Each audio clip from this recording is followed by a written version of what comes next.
Hello বন্ধুরা, Shweta village food cooking চ্যানেলে আপনাদের সবাইকে আবারও স্বাগত জানাচ্ছি। আশা করছি বন্ধুরা আপনারা সবাই খুবই ভালো আছেন আর সুস্থও আছেন। তো আজকে আমি একটা দারুণ রেসিপি নিয়ে হাজির হয়ে গেছি। আজকে বানাবো বাদাম চাক।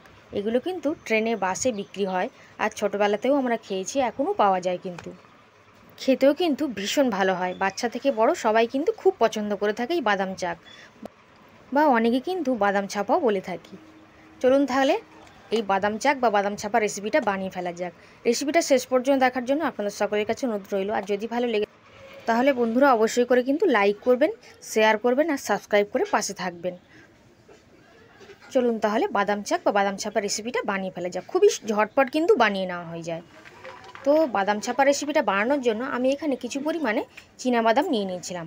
আর এটা কিন্তু কাঁচা চীনাবাদাম, আমি এগুলোকে একটু ভেজে নেব। আর এটা ভাজবার জন্য কড়াইতে কোনো নুন বা তেল দেওয়ারও কিন্তু প্রয়োজন নেই। এইভাবে কিন্তু শুকনো কড়াইতে কিন্তু ভেজে নেওয়া যায়।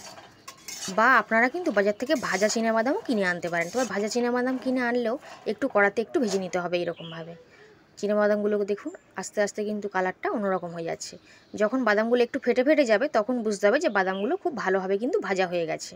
এখন দেখুন বাদামগুলো একটু ফেটে ফেটে মতন আসছে, তো বাদামটা কিন্তু ভাজা হয়ে গেছে। এর থেকে বেশি ভাজা কিন্তু আর যাবে না। তো আমি ঢাকা দিয়ে কিছুক্ষণ রেখে দিয়েছিলাম। ঠান্ডা হয়ে যাওয়ার পর খোসাগুলো খুব সুন্দর করে ছাড়িয়ে নিয়েছি। আর বাদামগুলোকে অবশ্যই করে কিন্তু এইভাবে দুভাগ করে নিতে হবে।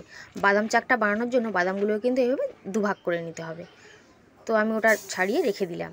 আর এদিকে কড়াইতে কিন্তু 1 বাটি চিনি দিয়ে দিয়েছিলাম। এটা কিন্তু 300 গ্রাম চিনি আছে, আর আমি 200 গ্রামের একটু বেশি বাদাম নিয়েছি।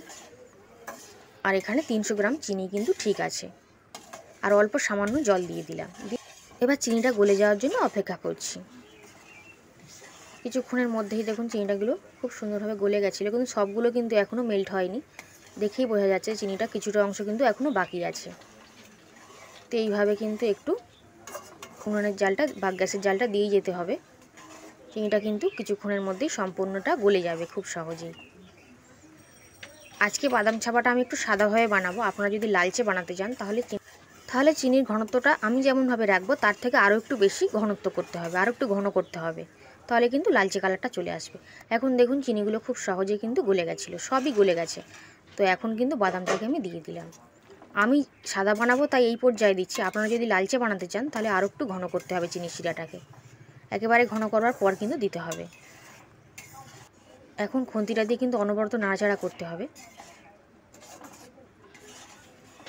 আর গ্যাসের ফ্লেমটা কিন্তু লোতে করে দিয়েছি। খুবই সহজ বন্ধুরা, খুবই ঝটপট কিন্তু বানিয়ে নেওয়া যায়। এখন গ্যাস থেকে নামিয়ে একটা থালার মধ্যে এভাবে দিয়ে দিলাম। আর একটু খুন্তিটা দিয়ে একটু সেট করে দিচ্ছি, কারণ কিছুক্ষণ পরে কিন্তু এগুলো সেট করা যাবে না। তো বাকি অংশটুকুই আমি আর একটা থালার মধ্যে দিয়ে নিচ্ছি।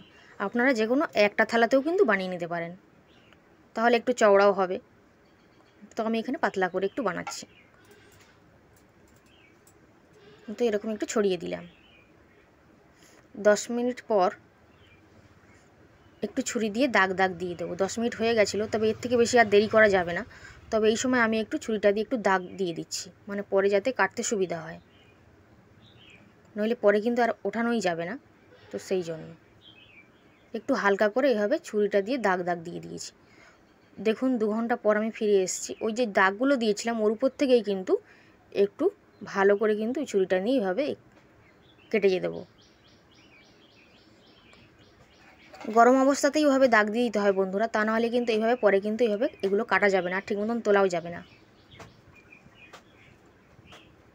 তো আমি যে দাগগুলো দিয়েছিলাম তার উপর থেকে একটু দাগ দিয়ে নিয়েছি, আর তোলবার চেষ্টা করছি। এগুলো দেখুন পুরো উঠেই এসেছে, কত সুন্দর দেখতেও লাগছে বেশ।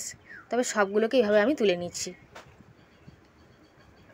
একেবারে শক্ত, খুবই শক্ত কিন্তু হবে না এগুলো, আর একেবারে নরমও হবে না। মানে বাজার থেকে যেরকম কিনে আনলে হয় সেরকমই কিন্তু খেতে লাগবে, ভীষণ সুন্দর খেতে হয়।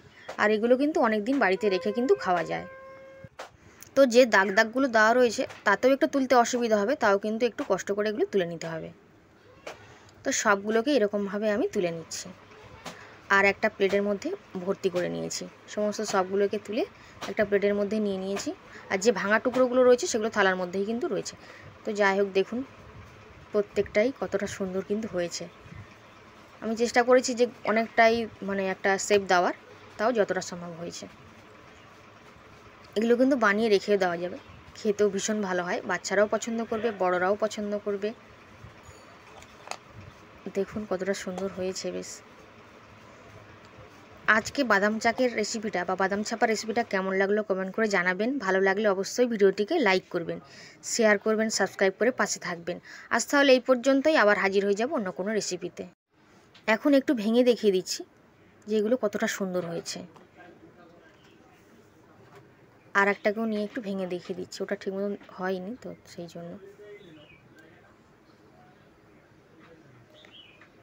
তাহলে বন্ধুরা আজ এই পর্যন্তই, আবার হাজির হয়ে যাব অন্য কোনো রেসিপি নিয়ে।